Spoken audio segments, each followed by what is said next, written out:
मैं आपसे बड़ी हूँ आचार्य जी, हाँ हाँ बिल्कुल, इसमें क्या शक तो है। आशीर्वाद ही समझ लो। हाँ बिल्कुल ठीक है।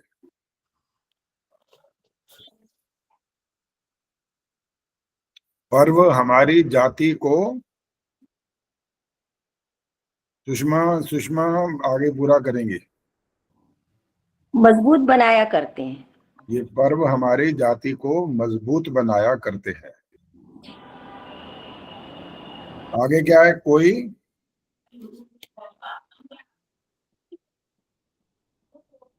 आगे का याद नहीं आ रहा है आचार्य जी। कोई कमजोरी नमस्ते आचार्य जी। दूर भगाया नमस्ते करते हैं। आचार्य। नमस्ते रजनी। कोई आलस या कमजोरी हो तो उसको दूर भगाया करते हैं। अब ये दूर भगाने के लिए पर्व, पर्व तो अपने आप में जड़ है ना, आपको उससे स्वयं शिक्षा लेनी होती है। मनाना इसलिए चाहिए कि एक तो स्वरूप उसका ठीक होना चाहिए, सबसे पहली बात तो स्वरूप अच्छा उसका। स्वरूप बिगाड़ करके जब ये पर्व मनाते हैं, हमारे देश के बहुत सारे ऐसे लोग हैं जो आंख बंद करके कहते हैं हाँ जी बस होली आई, बर रंगों से भर दो, एक दूसरे का मुंह लाल गुलाल कर दो, कपड़े काले नीले कर दो, होगी इनकी होली हो गई। लोहड़ी आती है तो वो बड़ी बड़ी इकट्ठे करके वो पता नहीं क्या क्या लकड़ियां पुरानी उठा उठा के चौराहों पर जला देते हैं, लोहड़ी हो गई। अब दिवाली आई तो बम फटाके चला करके सोचेंगे हमारी दीपावली हो गई। दशहरा है तो रावण को तीर मारेंगे, बस वो भी उनका दशहरा हो गया।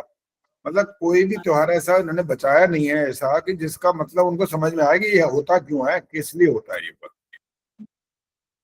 अगर वो समझ में आ जाए तब तो है ठीक, पर्व मनाना उचित होगा। नहीं तो सिर्फ ये दिखावेबाजी है, मनोरंजन रह गया मात्र केवल, जिससे मनोरंजन हो जाए। ऐसे अभी जैसे अभी कह रही थी हमारी सुदर्शन मनचंदा जी, कह लेंगी चलो खुशियां हो, कोई स्वास्थ्य अच्छा हो, बड़े हो, सारे अच्छे काम करें, धन ठीक से अच्छे से कमाए।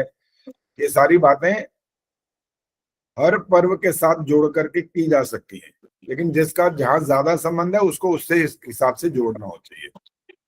और हमारे एक मास में जो दो हमारे पक्ष जिसको हम बोलते हैं 15 दिन वाले, एक 15 दिन वाला दिन आता है हमारा अमावस्या वाला, और एक आता है पूर्णिमा का, वो भी हमारे पर्व हैं एक प्रकार के। उस समय भी हमें बहुत सावधान रहना चाहिए और सीखना चाहिए कि हम पर्व हमको ये क्या कह रहे हैं, ये दिन विशेष जो है क्या हमको समझाते हैं। ऐसा यदि आप करेंगे तो समझ लो आपने अच्छा ठीक ढंग से पर्व बनाया और अपने बच्चों के लिए आपने उनको एक जीवन दान दे दिया, समझा दी एक अच्छी बात कि बेटा जीवन में कैसे आपको आगे आने वाले पर्वों में जब आप बड़े हो जाओगे तो आपको कैसे बनाने चाहिए। आपने वो पुस्तिका जो छोटी सी मेरी पहली पुस्तक निकाली है हमने, देखी है आपने सबने कि नहीं देखी अभी तक? देख लिए। चंदा जी ने तो पूछा मंगाए कहाँ से, तो नई सड़क पर है गोविंद राम हासानंद, वहां पर हमने अ से अनार नहीं सिखाया, वहां पर अ से हमने अर्जुन सिखाया, वहां पर ग से गधाया गमला नहीं सिखाया, ग से हमने गाय सिखाई है। तो इस प्रकार से जो महापुरुष हैं और जो हमारे अच्छे अच्छे विचार संस्कार हैं वो बच्चों को प्रारंभ में, बच्चा पढ़ नहीं सकता अभी तो, लेकिन आपके बोलने के माध्यम से उसको आपने सिखाना है, इस रूप में संस्कार उसके मन में आपने भरने हैं।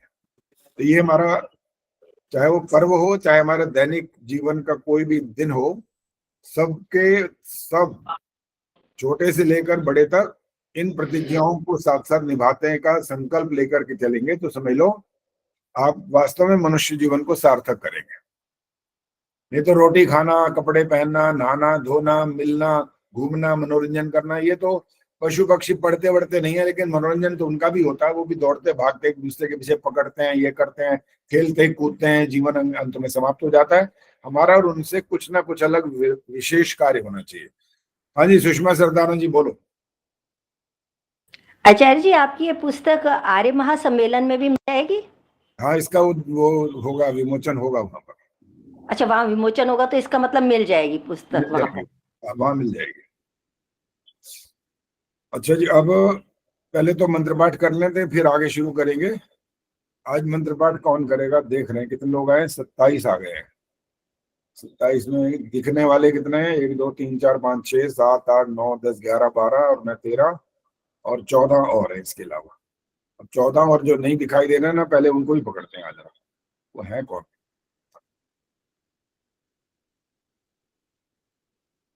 आशीष बत्रा, ये कौन है भाई? जी, मैं हूँ शोभा बत्रा हूँ।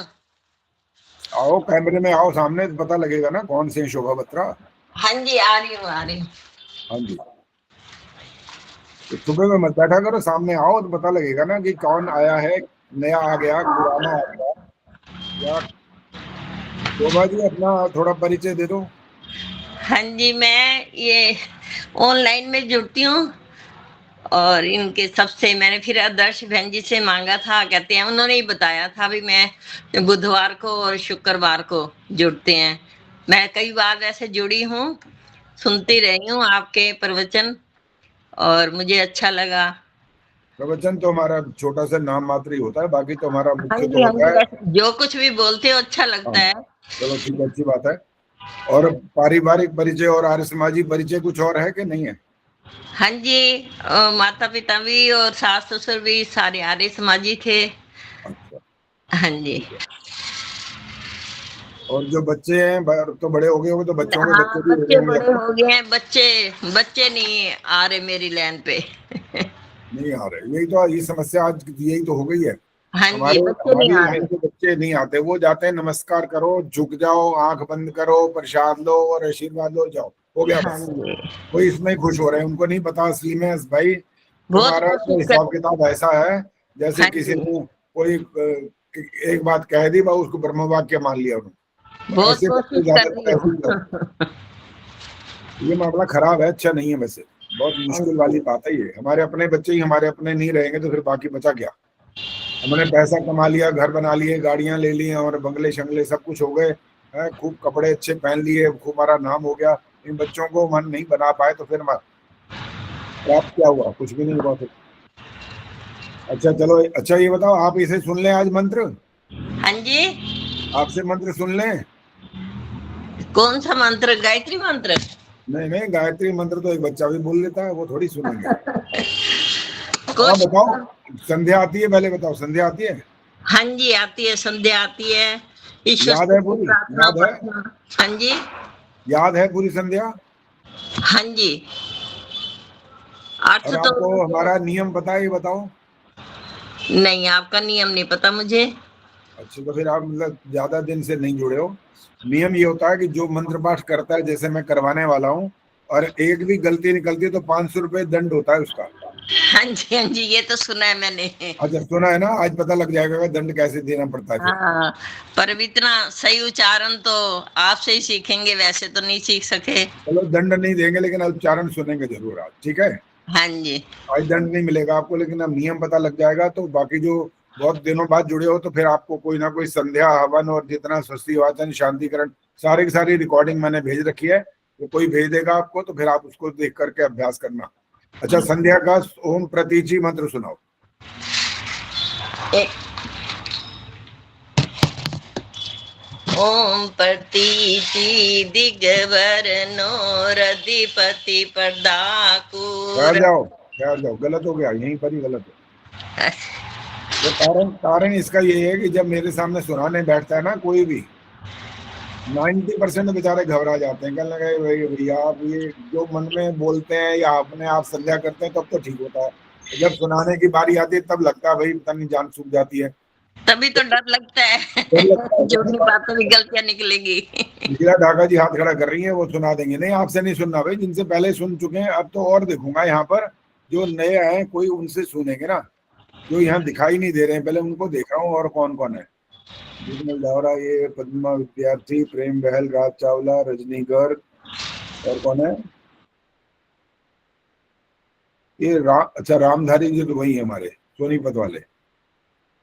और देख रहा हूँ और कौन है, कोई नया आया था, सुधा त्यागी की पहले वाली, सुमन बत्रा भई है, सुशीला ढाका, उर्मिल शर्मा, विजय लक्ष्मी, ये सारे पहले वाले ही हैं बाकी। चलो अभी और किसी से सुनेंगे तो जरूर, आपने अब माइक बंद कर देना है, बाकियों से सुनते हैं। और आप भी ध्यान से सुनिए कि मंत्र उच्चारण में दोष होने का मतलब होता है ईश्वर की तरफ से दंड व्यवस्था लागू होती है वहां पर भी। जब हम छोटे बच्चे होते हैं ना तो लोती लोती बोलते रहते हैं, कोई फर्क नहीं पड़ता, वहां पर माँ कुछ नहीं कहती। 10 साल के हो जाएंगे, माँ लोती दो, एक थप्पड़ पड़ता है मुंह पर पहले। अबे गधे, अभी भी लोती बोलेगा क्या? इतना बड़ा हो गया, सारी बात पढ़ता है, स्कूल जाता है, लिखता है, पेपर देता है, सब शुद्ध लिखता है, यहाँ लोती कहाँ से आ गई अब? इसलिए ये समझना मूर्खता होती है कि भगवान हमारी भावना के अनुसार हमें फल देते थे। ऐसा कुछ नहीं है। कि भावना से अगर दुनिया चलनी होती ना, तो हमने जो भी 11वां समुल्लाह सत्यार प्रकाश का, उसमें बहुत सारे प्रश्न किए थे। आपने अगर पिछली बार सुना, परसों या उससे पहले भी, तो उसमें भी ये बात आई थी कि अंधों को फिर आंखें मिल गई होती। जो कोई निर्धन ना होता अगर भावना से सारे काम होते हैं, तो भावना से नहीं होते हैं काम, सच्चाई से होते हैं, सत्य से होते हैं, नियम के अनुसार होते हैं। सिद्धांतों पर दुनिया खड़ी हुई है, बिना सिद्धांतों के संसार नहीं चलता है। ये जो कहते हैं मूर्ख हैं, बुद्धिमान नहीं है वो लोग। चलो आज कौन सुनाएगा भी? अपने आप हाथ खड़ा करो। चलो अब देखते हैं कौन कौन हाथ खड़ा कर रहा है। देखें, उनको तो दंड मिलना ही है। उनको दान, मतलब दंड का मतलब है दान करना। मेरे को नहीं दान करना, दान तो देना होता है आर्य समाज में या गुरुकुल में।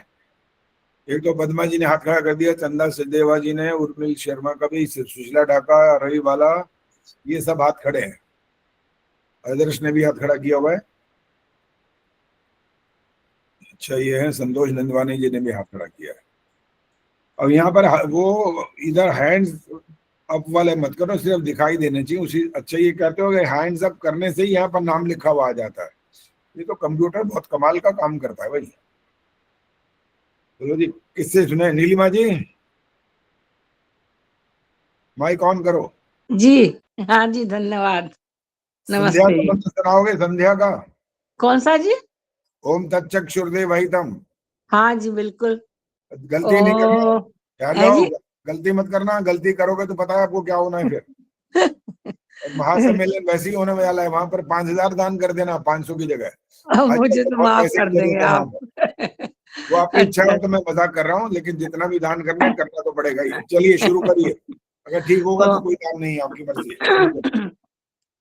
ओम तच्चक्षुर्देवहितं पुरस्तात् शुक्रमुच्चरत् पश्येम शरदः शतं जीवेम शरदः शतं शृणुयाम शरदः शतं प्रब्रवाम शरदः शतमदीनः स्याम शरदः शतं भूयश्च शरदः शतात्। राज चावला जी बताओ, कहाँ गलती करी इन्होंने?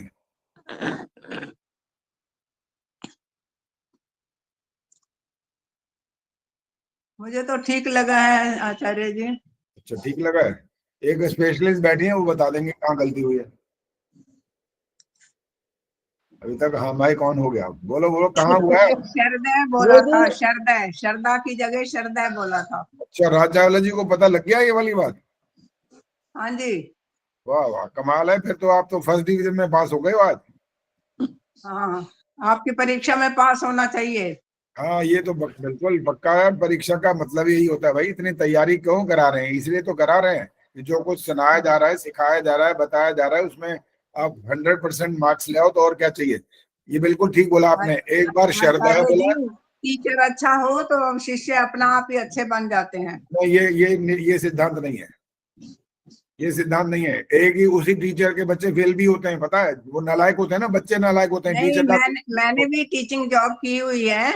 मैं हाँ भी हाँ, अगर ठीक से पढ़ाती थी तो मेरे शिष्य ठीक बन जाते थे। मैंने ठीक और लेकिन देखो, ठीक में और वो फर्स्ट आने में बहुत फर्क होता है। ठीक होना हाँ तो जी, पास हाँ होना जी, होता है। हमें पास होने से मतलब नहीं है हाँ, ना। 33% बात लेके ठीक पास है। हो जाए या 40% लेके पास हो जाए तो कोई महत्व क्या है इसका? कुछ भी नहीं है।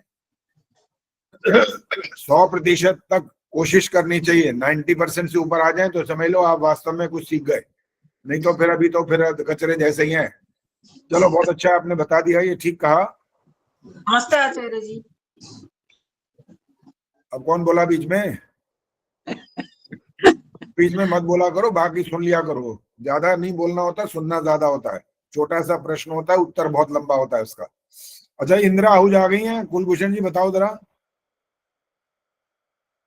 हाँ आचार्य जी, आ गई मैं। अच्छा, आ गई हैं तो नजर आया करो ना सामने। आपने कल एक प्रश्न खड़ा किया हुआ है, पता है ना? माइक ऑन करके बोलो। मैंने हाथ भी खड़ा किया था जब मंत्र सुनने के लिए आपने कहा था, तब भी हाथ खड़ा किया था मैंने। तो यहाँ नाम नहीं आया, लेकिन शक्ल नहीं आई सामने, तो पता नहीं लगा। एक्चुअली ना 8 लोगों की नाम आते हैं, जैसे मैंने भी खोलती हूँ ना, अच्छा अच्छा, 8 ही लोगों के आ रहे होते हैं बस उस पे। ठीक है। अब ये बात थी जो इसलिए शुरू करी है कि बाकी जितने लोग भी यहाँ पर उपस्थित हैं, उन्होंने भी ये वाली बात, तो मैंने बहुत लंबी बात की थी ये श्री कृष्ण के बारे में, और फिर थोड़े दिनों बाद आप भूल गए, लेकिन इंदिरा आहूजा जी बीच बीच में प्रश्न करती रहती हैं, वो लिख करके भेजती हैं मेरे पास। तो मैं आचार्य जी उनको कल मैं गीता के ऊपर कुछ सुन रही थी तो मुझे एकदम दिमाग में आ गया, आपने और कुछ नहीं, बस गीता का कल कुछ सुन रही थी तो याद आ गया। जब वो ऐसा प्रश्न भेजती हैं तो मैं उसका उत्तर कहता हूँ कक्षा में उत्तर मिलेगा, क्योंकि आप अकेले उत्तर ले लोगे तो फिर क्या है, सब लोग बाकी वंचित रह जाएंगे। इसलिए सबके सामने जब उत्तर दिया जाएगा तो बहुत सारे लोगों को लाभ हो सकता है। जब आपसे मैंने ये वाला प्रश्न किया था, श्री कृष्ण ने हथियार क्यों नहीं उठाया, आपने उत्तर अपनी तरफ से दे दिया था। और उसके बाद दूसरा प्रश्न ये किया था, तो उन्होंने जो अपनी सेना थी वो क्यों दे दी दुष्ट के हाथों में। धर्म का पक्ष था ना दुर्योधन का, धर्म का पक्ष तो नहीं था, तो उन्होंने वहां सेना क्यों दी अपनी, सेना नहीं देनी चाहिए थी उस हिसाब से। और फिर उन्होंने ये संकल्प क्यों कर लिया मैं हथियार ही नहीं उठाऊंगा। ये दोनों प्रश्न ऐसे थे जिसमें आपने पता नहीं किस किस से कुछ तर्क वितर्क विचार विमर्श किया होगा और आपको ठीक उत्तर मिला नहीं अभी तक। तो आज आपको उत्तर दे दें इसका, बोलो। हाँ जी दे दीजिए आचार्य जी, उस दिन तो कोई क्लैरिटी नहीं किसी से भी नहीं हुई थी। मैं आचार्य जी मैं बोलूं क्या इसके बारे में? कौन बोल रहा है, नाम नहीं पता लग रहा। हाँ शशि कोहली। हाँ शशि कोहली, बोलो क्या बोलना है। हाँ सुनो, मैं अभी आपको बता दीजिए, पता नहीं ठीक है कि नहीं, वो आप बाद में निर्णय करना। युद्ध में श्री कृष्ण ने स्वयं कोई शस्त्र नहीं उठाया, क्योंकि उन्होंने ये प्रतिज्ञा की थी कि वे अस्त्र शस्त्र नहीं उठाएंगे और पांडवों के पक्ष में युद्ध नहीं करेंगे बल्कि साथी बनेंगे। जब स्थिति इतनी गंभीर हो गई तब उसने भीष्म पितामह को रोकने के लिए शस्त्र उठाना आवश्यक समझा। जब कृष्ण अपनी प्रतिज्ञा तोड़कर भीष्म पर चक्कर उठाकर उन्हें युद्ध में हराते हैं तो जिससे धर्म और न्याय की जीत होगी। ये आंसर है। अब प्रश्न ये था कि उन्होंने शस्त्र उठाने की प्रतिज्ञा क्यों की थी, बात तो ये वाली थी। हाँ आचार्य जी ये उत्तर नहीं है, ये तो सबको पता ही है हम लोगों को। हाँ ये तो मतलब एक वो कॉमन नोन फैक्ट है। हाँ ये तो बाद में उन्होंने क्यों किया, भीष्म को जब उन्होंने ऐसा संकल्प कर लिया था ना भीष्म ने कि आज पांडव समाप्त, अब नहीं छोड़ूंगा इनको, ये तो मारते जा रहे हैं भाई ये तो। और जिस पक्ष में वो खड़े थे, तो बस अब माइक बंद कर दो, जिस पक्ष के साथ वो खड़े थे भीष्म पितामह, तो उनकी इस प्रतिज्ञा को जो उन्होंने कहा, या तो पांचों पांडव समाप्त करूंगा या कृष्ण की प्रतिज्ञा तोड़वाऊंगा आज। तो कृष्ण की प्रतिज्ञा तोड़वाने के कारण से जब उन्होंने ये वाली बात ऐसी की, तो कृष्ण ने वाकई उन्होंने देखा कि ये तो बहुत खतरनाक स्थिति पैदा होने वाली है भाई, और भीष्म ऐसे हैं ये वाकई मार देंगे, इनकी बड़ी बड़ी योग्यता है, इनकी तो जबरदस्त योग्यता है, वो बाल ब्रह्मचारी हैं। और उन्होंने कहा अगर ऐसा आज हो गया, पांडव समाप्त हो गए, तो पता क्या होगा, धर्म का नाश हो जाएगा, अधर्म की जीत हो जाएगी। तब उन्होंने ये वाला जो संकल्प था, अपना प्रतिज्ञा थी, वो तोड़ दी थी उन्होंने और उठा लिया था। अभी प्रश्न तो ये वाला उत्तर सबको पता था, लेकिन अभी अब आपका आएगा उन्होंने ये पहले प्रतिज्ञा क्यों की, तब युद्ध थोड़ी शुरू हो गया था, तब युद्ध कहाँ शुरू हुआ था, अभी तो प्रतिज्ञा पहले ही ले ली उन्होंने। ये वाला था वास्तविक प्रश्न। अब आपको इसका लंबा उत्तर सुनने को मिलेगा। और उन्होंने अपनी सेना दुर्योधन को क्यों दी, वो वाली बात भी आएगी अब सामने। वहां से प्रारंभ करेंगे इनकी कहानी, जहां से जन्म से प्रारंभ होती है। पैदा सबको मालूम है कहाँ हो गए थे वो, कारागृह में। इनके माता पिता कौन थे यहाँ पर, एक तो थी इनकी माता देवकी और पिता कौन थे, वासुदेव। लेकिन कंस का जो पहले का कार्यकलाप हो चुका है, इनके भाई बहन जो पहले वाले थे सबको मार देता था वो, तो इनकी रक्षा का एक निश्चय किया गया था। आप बेशक सुनते होंगे जब ये पैदा हुए तो क्या हुआ, प्रकाश हो गया, ताले खुल गए, बेड़ियां खुल गई, दरवाजे अपने आप खुल गए, ये सब कुछ हो गया। क्या अपने आप हो जाएगा भाई, कैसे हो जाएगा, रोटी अपने आप बनी आज तक आपके घर में? चावल कभी अपने आप पक गए हैं क्या? आपका नहीं मकान आचार्य जी। बन गया, कोई काम अपने आप कहाँ हुआ? कभी हो ही नहीं सकता भाई। ये तो जो उनके भाई बहनों की हत्या की थी ना कंस ने, इसके बाद सब ने, जो उनके सेवक नौकर चाकर दरबारी सब थे ना, वो तंग आ चुके थे, दुखी थे। ये तो बहुत गलत कर रहा, अपनी बहन के बच्चों को मार रहा है ये तो। तब उन सब ने एक योजना बनाई थी कि अब जो बच्चा होने वाला है इसकी रक्षा करनी है। कैसे रक्षा की, वो उन्होंने सारा प्रोग्राम किया ऐसा। खुद खोले उन्होंने, दरवाजे खोले, ताले खोले, बेड़ियां खोली, और वासुदेव कृष्ण को लेकर के कहा पहुंचे? गोकुल के अंदर। किसके घर में? नंद के यहाँ। यशोदा मैया जिसको बोलते हैं, इन्होंने पालने वाले ही माता पिता बन गए इनके, वहां पर ये पलने लग गए, बड़े होने शुरू हो गई है। और इधर उनके यहाँ जो पैदा हुई थी वो उसको यहाँ ले आए। अब कहते तो यहाँ पर भी एक जादू सा हुआ। वो जैसे ही कंस ने उसको पैर पकड़ करके पटकना चाहा, कहते वो आकाश में उड़ गई और हंस के बोली, तेरे मारने वाला तो पैदा हो चुका है। अब ये कहानियां हैं कुछ छोटी मोटी इस प्रकार की, जिससे ऐसा आभास करा दिया गया कि भाई तू ना इतना अत्याचार जो करा है ना, तेरा अंत तो होगा। और ये स्वाभाविक है, तो पक्की बात है भाई। रावण ने कम अत्याचार किए थे क्या? उसका भी तो संहार हुआ ना आखिर। तो कुछ कुछ कहानियां ऐसी बीच में आ जाती हैं जो हमारे विश्वास करने लायक नहीं होती हैं, लेकिन जो स्थिति यहाँ पर ऐसी, इसका अर्थ निकाल लिया गया कि उनको बचाया गया और वहां पर वो पलने लग गए। और जब अभी थोड़े छोटे ही थे, वहां पर उन्होंने राक्षसों का संहार करना शुरू किया। सबसे पहले उन्होंने किसको मारा था पता है ना? पूतना थी उसका नाम, पूतना राक्षसी। और वो उसको विषैला दूध पिलाने आई थी, अपने स्तन पर उसने लगा लिया था ऐसा पदार्थ। वो बच्चे छोटे थे अभी कृष्ण जी, और उन्होंने उसको ऐसा जबरदस्त काट दिया कि उसकी जीवन ही समाप्त, मर गई। और एक नहीं, उन्होंने कितने सारे राक्षसों को जो मारा है वहां पर, वो बड़े होते गए, खेलते रहे, खाते रहे, पीते रहे, दूध घी मलाई दूध सब, मक्खन दूध सब कुछ था उनके घर के अंदर, कोई कमी नहीं थी किसी भी प्रकार की। और यहाँ पर लोगों ने क्या फैला रखा है? माखन चोर। वो जाते थे दूसरों घरों में मक्खन चुराने। अरे भाई, जिसके घर में सब कुछ है वो चुराएगा क्यों?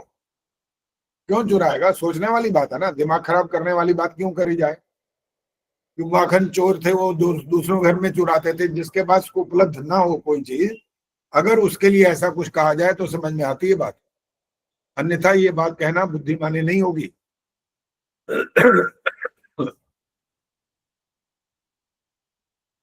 आचार्य जी एक प्रश्न पूछूं? आप पूछ लो। ऐसे है, वो छोटे से बच्चे को क्या मालूम कि मुझे मारने आई है, उसने काटा उसको? ये दिव्य शक्ति है क्या? कुछ भी हो सकता है, हमारे को इस बारे में कोई ज्यादा ऐसा नहीं पता कि वो दिव्य शक्ति है या क्या है, लेकिन जीवन का आगे का भाग जब हम देखते हैं ना, तब तो हमें पता लग जाता है वो कितने कितने नीतिमान, बुद्धिमान, चरित्रवान, क्या क्या योग्यताएं उनके अंदर। योगी हैं, योगी राज जिनको बोला गया बाद में। तो कहते हैं पालने में ही पूत के जो पांव होते हैं ना, वो दिखाई देने लग जाते हैं। पहली बात तो जब उसको, ये बच्चे को पता लगा कि मेरी माँ नहीं मेरे को दूध पिला रही है, कौन आ गया है, ऐसा ऐसा रूप स्वरूप देखा, बच्चा कुछ तो समझता है। ये थोड़ी उसके आंखें बंद है, उसको दिखता ही कुछ नहीं है। उस आधार पर उसने ऐसा कार्य किया और उसका जीवन समाप्त हो गया। सबसे पहले पूतना को, जो दूध पिलाने के बहाने उनको मारने आई थी, उसका समापन करा। उसके बाद है एक शाकट है, शाकट। शाकट कौन है? वो टोकरी बन करके आया, टोकरी का रूप लेकर के, उसमें उनको बंद के बांध करके ले जाने की कोशिश कर रहा था। और वो समझ गए कि मेरे को कुछ नुकसान पहुंचा रहा है। कृष्ण ने उनका भी समापन कर दिया, मार दिया उनको। फिर आया एक तृणावर्त। और तृणावर्त क्या करता था? उसके पास ऐसी योग्यता थी, शक्ति थी, जैसे आपके पास आजकल जो होते हैं ना वारुणास्त्र, आग्नेयास्त्र आदि होते हैं। और उसके पास भी था, वो वायु का वेग बना, जबरदस्त बनाता था। उसके बाद ऐसा अस्त्र शस्त्र था जिससे वो एक आंधी पैदा करता, तूफान पैदा कर देता था। और उसको भी उन्होंने, श्री कृष्ण ने मार डाला। फिर आया बकासुर। बकासुर, बक माने होता बगला, बगुला। ऐसा रूप बना करके आया कि मैं उसको इस तरह से दबा दूंगा, मार डालूंगा कृष्ण जी को। लेकिन उन्होंने उसको भी ऐसा किया, चोंच उसकी जैसे बना रखी थी ना, उसको पकड़ करके दोनों हाथ से उसको फाड़ दिया, वो भी समाप्त हो गया। फिर इसके बाद आया अगासुर। ये राक्षस है जो विशाल अजगर का रूप बना करके आया, उसको भी मार दिया उन्होंने। फिर आया वाताप, ये आया बैल के रूप में आ गया, बैल बन करके सींगों से जैसे मार दूंगा इस प्रकार से अपने शरीर के अंदर ऐसी ऐसी चीजें लगा करके आया। जैसे आप बहुरूपियों को देखते हो, वो कुछ ना कुछ ऐसा रूप बनाते हैं। आजकल तो जो लंगूर होते हैं, बंदर होते हैं, इस प्रकार का तो आप देख ही लेते हैं, लेकिन बहुत ज्यादा ऐसा नहीं देख सकते जो बहुत ज्यादा हानिकारक, उसको सरकार पकड़ लेती है। ये मनोरंजन करने के रूप में तो ऐसा है, वो बहुरूपिया बन जाते हैं। बैल के रूप में आया तो उसको भी उन्होंने मार डाला। इसके बाद आया आचार्य जी का नाम फिर बोल दीजिए एक बार। शौकट बोला था, उसके बाद का नाम क्या था? शौकट के बाद, हाँ जी, शौकट नहीं है, शाकट है। शाकट। हाँ, शाकट। फिर है तृणावर्त। तृणावर्ग। हाँ जी, तृणावर्त के बाद है बकासुर। अच्छा। बकासुर के बाद है अगासुर। फिर है वाताप, जो बैल का रूप लेकर के आया। उसके बाद उन्होंने क्या किया, वत्सासुर को, जो गाय और बछड़े के रूप में आया, उस राक्षस का भी उन्होंने वध किया। फिर नरकासुर भी आया एक। सत्यभामा और कृष्ण ने मिलकर के एक योजना बनाई थी जिससे उसको मारा गया। फिर एक आया काल यवन। काल यवन के लिए इन्होंने एक नीति को अपनाया और उसको मुचुकुंद की गुफा की तरफ ले गए। वो मुचुकुंद भी एक बहुत बड़ा राक्षस था, और वहां जब वो गया तो उसने, मुचुकुंद ने इनको मारा था, भस्म कर दिया था उसको। लेकिन मैंने अभी बोला था, कृष्ण बहुत बड़े राजनीतिज्ञ थे, वेद के ज्ञान के अनुरूप कर्म करने वाले थे। गीता का संदेश उपदेश जो दिया, वेद के अनुकूल दिया, और पूरा जीवन इनका संघर्षों से भरा हुआ रहा है। ऐसा सीधा सीधा जीवन नहीं था कि राजा के यहाँ एक तरह से पैदा हो गए, इस तरह का जिसका किसी का बच्चा हो वैसे उनको सारी सुविधाएं मिलती गई, ऐसा नहीं हुआ उनके जीवन। फिर जब गोवर्धन पर्वत की बात आती है तो दुनिया यहाँ भी बेवकूफी वाला समझती है, वाला काम करती है। गोवर्धन पर्वत उन्होंने इस उंगली पे उठा लिया ऐसे।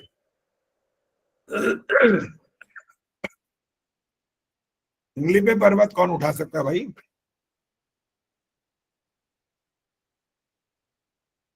जैसे एक मुहावरा होता है ना, वैसे है यहाँ पर। मुहावरे जो अपना शब्द अलग रखते हैं लेकिन अलग अर्थ होता है उनका, शब्द का शब्दशः अर्थ नहीं निकाला जाता। किसी बच्चे को जब हम कहते हैं बंदर है, ये पूरा बंदर, तो वो बंदर थोड़ी होता है, वास्तव में बंदर नहीं होता। होता तो इंसान का ही बच्चा, लेकिन महाशरारती होता है वो। और किसी की अकल की बात करें कि अकल उसमें है ही नहीं, समझ नहीं, भूसा भरा हुआ है जैसे, तो कहते हैं गधा है, बिल्कुल इंदिरा, कुछ नहीं समझ आता इसको। तो गोवर्धन पर्वत उंगली पर उठाने का अर्थ ये नहीं निकालना कि उन्होंने उंगली पर उठाया। इसका अर्थ ये था कि उन्होंने, जो इंद्र का प्रकोप था, जो बारिश इतनी ज्यादा हुई, इतनी ज्यादा बाढ़ आ गई जैसे, तो उन्होंने सुरक्षित वहां पर, उस स्थान पर उनको सब गोकुल वासियों को लेकर के वो गए थे, उनको बचाया था। पहाड़ जैसा काम करना, ये मतलब है इसका, इतना बड़ा काम करना, बाकी किसी के बस की नहीं थी ये बात। इन्होंने ही वो काम करके दिखाया, इसलिए उन्होंने गोवर्धन पर्वत ऐसी उंगली पर उठा गया, ऐसा उन्हें चित्र बना करके दिखा दिया। और जो भीष्म वाली बात हुई अभी, प्रतिज्ञा तोड़ने वाली, तो उन्होंने प्रतिज्ञा जो तोड़ी थी उसका वो कारण भी बता देता हूं। भीष्म का, जो इतने बड़े वहां पर ज्ञानी भी हैं, बहुत बड़े बुद्धिमान हैं, बहुत बड़े ये वो योद्धा हैं, सारी योग्यताएं उनके पास हैं, और उनको भीष्म पितामह की उपाधि भी मिली हुई थी। उन्होंने, श्री कृष्ण ने उनका सम्मान करने के लिए उठाया था, मारा नहीं था उनको, लेकिन सिर्फ सम्मान करने के लिए, या तो मैं इनको शस्त्र उठवा दूंगा या मैं पांडवों को मार दूंगा। और पांडवों को मारने वाली बात का निराकरण कैसे किया इन्होंने? शस्त्र उठा लिया सामने, अब मार के दिखाओ, बस भीष्म की बात पूरी हो गई, शस्त्र उठवा दूंगा, और इन्हें शस्त्र उठा लिया। इसके बाद जो 16,000 जो रानियों की आप बात करते हो ना, जो लोग हमारे सनातनी भाई करते रहते हैं, 16,108 इनकी रानियां थी, और फिर अभी यहां तक चुप नहीं होते, वो 8-8 बच्चे भी कह देते हैं, उनके 8-8 बच्चे भी थे।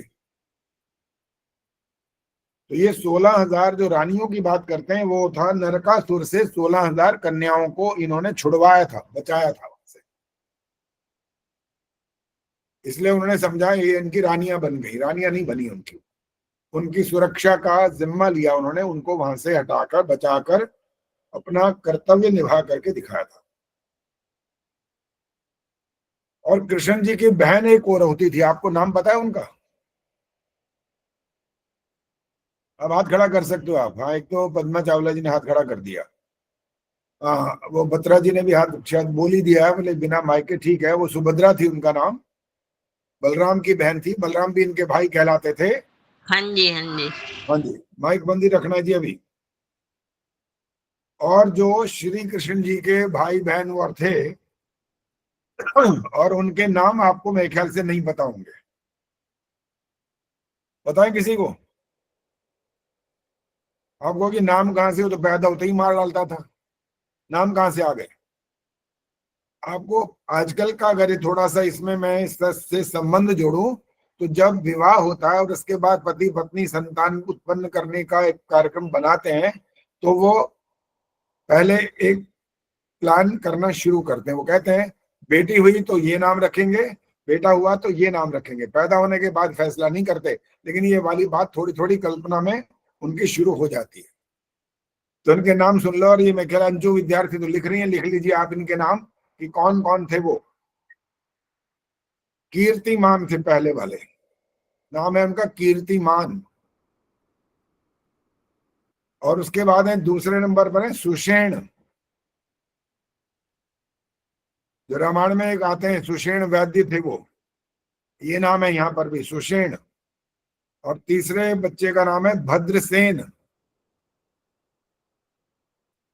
इनके बाद है रिजु, ऋतु ना सुनना है, रिजु है, रिजु। पांचवे का नाम है संवर्धन।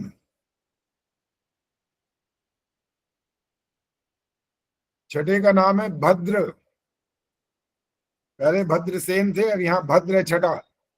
और सातवें का नाम है जो बलराम है सत्कर्षण, संकर्षण उनका नाम है, संकर्षण। और आठवें तो है श्री कृष्ण, जो हम जिनकी बात कर रहे हैं। अब वहां पर कथा वहां ले जाते हैं जहां से श्री कृष्ण सोए हुए हैं। और आचार्य फिर से रिपीट कर दीजिए। कीर्तिमान, बोलो। कीर्तिमान के बाद सुषेण, अरे दोबारा सुन लो, कीर्तिमान, सुषेण, भद्रसेन, ऋजु, संवर्धन, भद्र, संकर्षण और श्री कृष्ण।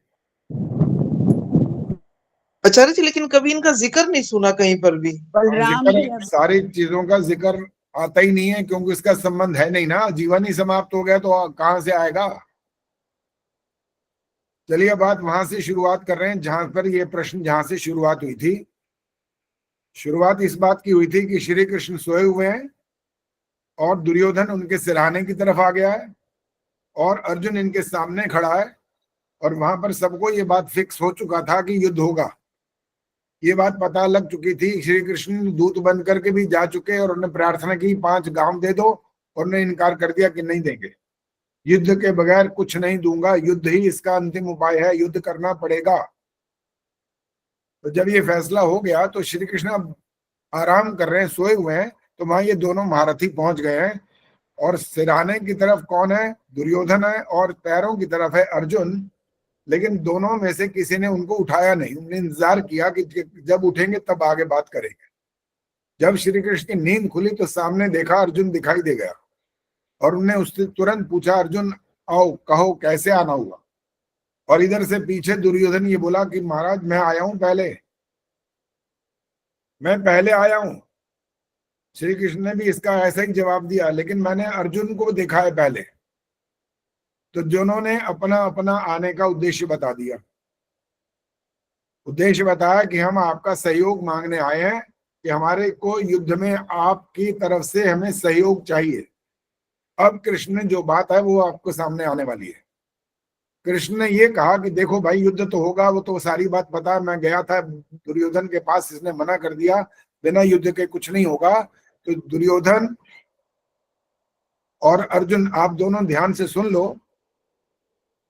कि मैं युद्ध में हथियार नहीं उठाऊंगा, ये मेरी प्रतिज्ञा। और दूसरी बात क्या है कि मेरे पास मेरी सेना तो है ना, अपनी सेना मैं दूंगा। दोनों ने आए हो आप दोनों, और आप दोनों ही मेरे से सहायता मांगने आए हो, तो मैं सहायता दूंगा जरूर, लेकिन मैंने अपनी दोनों बातें आपके सामने रख दी हैं। और मेरा एक यहाँ पर, जो मैंने अर्जुन को पहले देखा है, तो मैं पहले अर्जुन को कहूंगा कि जो सहायता मांगनी मांगो। और हम सबको बता कि अर्जुन ने क्या मांगा। अर्जुन ने कृष्ण मांग लिए कि मुझे आप चाहिए। और दुर्योधन जो मन ही मन इतना प्रसन्न हुआ ये बात सुनकर, इतना बड़ा बेवकूफ तो दुनिया में देखा नहीं। अर्जुन ने को कानों से अच्छी तरह सुनाई दे गया होगा, कृष्ण ने ये कह दिया कि मैं हथियार नहीं उठाऊंगा, उसके बावजूद भी ये इनको मांग रहा है। और इनकी जो सेना है, वो सेना को अब बलराम के पास, बलराम नहीं, ये जो दुर्योधन है, उसने कहा भाई ठीक है, तो अब दूसरी चीज यही है, मेरे पास जो मेरी सेना है, ये सेना मैं आपको देता हूं।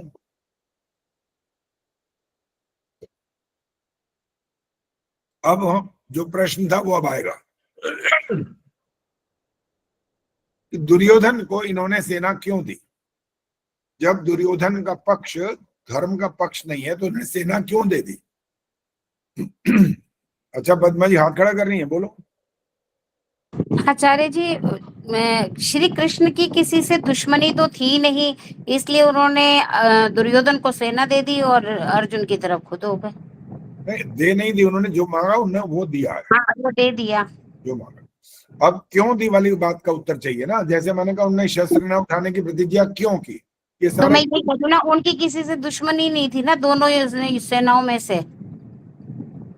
तो इसलिए उन्होंने क्या किया? उन्होंने उसको अक्षौहिणी सेना दे दी अपनी। अक्षौहिणी सेना क्या करेगी वहां पर? उन युद्ध करेगी दुर्योधन के साथ, दुर्योधन की तरफ से। तो युद्ध तो करेगी ना, आखिर खाली तो नहीं खड़ी रहेगी वो। नाम मात्र दिखाने के लिए सेना थोड़ी दी है। हाँ, युद्ध और करने किसके विपक्ष में आएगी? वो पांडवों के विपक्ष में चली गई है। हाँ जी, उनके पक्ष में नहीं रही, जबकि उनका प्रिय है वो अर्जुन, उनका शिष्य भी है, उनका मित्र भी है, उनका सखा भी है, उनका सब कुछ है वो। उनको, उसके विरोध में उनकी सेना वहां चली गई है। अब प्रश्न ये कि वहां पर ये दिया क्यों दी ये सेना? चलिए मैं बताऊं। अच्छा जी बताओ जी, बिल्कुल बताओ। ऐसे है कि कृष्ण राजनीतिज्ञ भी था, बुद्धिमान भी था, और सेना दे करके सेना क्या कर लेगी जब उसके पास उसका सारथी भी नहीं होगा? तो वो उसको निर्देश देने वाला तो दुर्योधन होगा, जो बुद्धिमान ही नहीं है। तो इसलिए उसने मांगा। आपकी बात ज्यादा उचित नहीं है। सारथी नहीं है तो क्या मतलब है? एक इतनी बड़ी सेना के लिए एक रथ लेकर के सारथी बन करके कोई वहां काम करेगा? नहीं आचार्य जी, ये राजनीतिज्ञ है ना, ये इसको ठीक सलाह देगा, इसका सारथी है, इसको ठीक जगह पे ले जाएगा जहाँ जिसको करना है, ये इशारे में करता ही रहेगा। नहीं, ऐसा कुछ नहीं है। वहां पर सेना दे दी का मतलब सेना दे दी, वो उसके जिसको सेना दी है वो उसका राजा वही है। वो जैसा आदेश करेगा उसको वैसा पालन करना पड़ेगा, नहीं तो छल हो जाएगा सीधा का सीधा, फिर तो झूठ हो जाएगा, कपट हो जाएगा कि सेना भी दी और वो उसका कहना नहीं मान रही है। ऐसा नहीं होगा। सुनिए, अब आगे सुनिए। सेना इसलिए देनी पड़ी कि जब दो उसके पास सहायता मांगने के लिए आए हैं, तो दोनों को देना तो है कुछ ना कुछ, इनकार नहीं कर सकते। इन्होंने कहा आप दोनों आए हो तो मैं दोनों को बता रहा हूं कि मैं क्या करूंगा। हथियार नहीं उठाऊंगा, दूसरी तरफ मेरी सेना होगी। जिसने और अर्जुन को पहले जब कह दिया मांगो, तो ऑटोमेटिकली दूसरी चीज दुर्योधन के पास चली गई, सेना इसलिए देनी पड़ी। देनी थी, वो तो कह चुके थे मुझे देना है। और इन्होंने जो कहा मैं शस्त्र नहीं उठाऊंगा, उसका कारण क्या है? बचपन से लेकर युवावस्था तक उन्होंने अपने हाथ से अनेक राक्षसों का जो संहार किया, और उसके बाद जब युद्ध शुरू होने की स्थिति आने वाली थी तो उन्होंने अपने मन में अब एक संकल्प किया। उन्होंने कहा जो मैंने इन दुष्टों का नाश किया वो तो मैंने करना इसलिए था कि ये दुष्ट अगर फलते फूलते रहेंगे तो औरों का भी नाश कर देंगे। उन राक्षसों का संहार मैं कर चुका हूं। अब मैं शस्त्र क्यों नहीं उठा रहा हूं? क्योंकि अब उन्होंने जो संदेश और उपदेश गीता के माध्यम से दिया था ना, अर्जुन को दिया, लेकिन अर्जुन का मतलब केवल अर्जुन को उपदेश नहीं दिया था, ये संसार के लिए था वो उपदेश। क्या उपदेश था? एक आत्मा की अमरता का मुख्य रूप से इसका संदेश था, और दूसरा था कर्म करने की, आपकी जो आपका अधिकार है वो आप कर्म करो। उन्होंने कहा अगर मैं अभी भी इतना बड़ा संदेश उपदेश देने के बाद भी मैं शस्त्र उठा करके इनका संहार करूंगा तो मेरा इतना बड़ा उपदेश देने का फिर औचित्य क्या बचेगा? मैं अर्जुन का सारथी बनकर उसको संकेत तो करूंगा, बताऊंगा, समझाऊंगा एक एक बात कि क्या कर क्या मत कर, क्या करने योग्य है क्या करने योग्य नहीं है। और जब अभी शुरुआत थी, पहला दिन था, सामने कुरुक्षेत्र के अंदर आमने सामने सेनाएं खड़ी हो गई। जब तक व्यक्ति उस प्रत्यक्ष उस स्थिति से सामने आमना नहीं होता तब तक तो वो व्यक्ति होता है मन के अंदर बिल्कुल ऐसा समझ रहा होता है कि मैं करूंगा ये सारा काम। लेकिन जैसे वो स्थिति सामने आई और सामने एक से एक बड़ा महारथी खड़ा दिखाई दिया, गुरु खड़े दिखाई दिए, भीष्म पितामह खड़े दिखाई दिए, तो बेचारा ये थर थर कांपने लग गया ये अर्जुन। और उस समय इनको संभालने वाला कौन था? ये कृष्ण ही तो थे यहाँ पर। वहीं पर उन्होंने इसे समझाया था कि देखो ये जो सामने वाला जो पक्ष है जिसके विरुद्ध तुमको युद्ध करना है, जिनको तुमको समाप्त करना है, जिनको तुमको मारना है, वो धर्म नहीं है। धर्म की स्थापना करने के लिए अधर्म को मारना तुम्हारा धर्म बनेगा। अब ये नहीं समझना ये मेरे माँ, ये मेरे पिता, ये मेरे गुरु हैं, मेरे अपने सारे मित्र हैं, ये मेरे रिश्तेदार हैं। अब कुछ नहीं होगा यहाँ पर, सिर्फ पक्ष सामने होगा, एक ये और एक ये, बस। और वो कौन सा पक्ष होगा? अधर्म। और तुम्हारा पक्ष क्या है? धर्म। तो धर्म की रक्षा करने के लिए तुमको ये काम करना है। मान लो उस दिन श्री कृष्ण अर्जुन के साथ न होते उनके सारथी के रूप में, तो पता है हो क्या जाता? आपको पता होगा मेरे ख्याल क्या हो जाता। ये तो उसी दिन ही युद्ध हार गए होते। पहले दिन ही इनका जीवन खत्म हो चुका होता। सारे महारथी खड़े हैं आगे, द्रोणाचार्य भी है वहां पर, कृपाचार्य भी हैं, एक से एक बढ़ करके धुरंधर खड़े हैं सामने। और भीष्म पितामह तो ऐसे जबरदस्त थे कि उनके पास तो अनेक प्रकार के ऐसे अस्त्र शस्त्र थे जिनसे वो तुरंत एक जिसको थोड़ा अतिशयोक्ति के रूप में बोला, क्षण भर में उनका संहार कर सकते। लेकिन श्री कृष्ण की नीतियों के कारण से वो इनका संहार न कर पाए। और अर्जुन के सामने जब ये वाली स्थिति आए कि कल अब भीष्म पितामह ने ये प्रतिज्ञा कर ली है और तुमको इनको मारना है, तब उन्होंने क्या किया था? किसी को याद है उस समय उन्होंने क्या इसको संदेश दिया था? अर्जुन को क्या कहा था? क्या कर, ये भीष्म पिता को मारना है ना तो क्या करना पड़ेगा तेरे को? हाँ जी सुशीला जी बोलो। आचार्य ने कहा था शिखंडी को अपना सारथी बनाओ, क्योंकि भीष्म पितामह इतने ज्ञानी ध्यानी हैं, इनको पता है कि स्त्री के ऊपर हाथ नहीं उठा सकते, शस्त्र नहीं चला सकते, और जो पुरुष और स्त्री दोनों में से कोई नहीं है उसके ऊपर भी नहीं करेंगे ये। और जब ये हथियार अपना नहीं चलाएंगे तो तुम्हारे को अवसर मिलेगा, तुम इनका जीवन समाप्त कर सकते हो। तब उन्होंने अर्जुन ने ये वाला काम किया। अर्थात अर्जुन को ये बात पता नहीं थी, अर्थात नहीं तो उसी दिन अर्जुन का तो राम नाम सत हो जाता। ये सारी नीतियों के पालन करने वाले कौन थे? ये कृष्ण थे। कारण सिर्फ ये था कि मुझे धर्म को बचाना है। और भीष्म पितामह का भी नाम मात्र सम्मान करना पड़ेगा, क्योंकि उन्होंने कहा कि मैं इनसे हथियार उठवा दूंगा।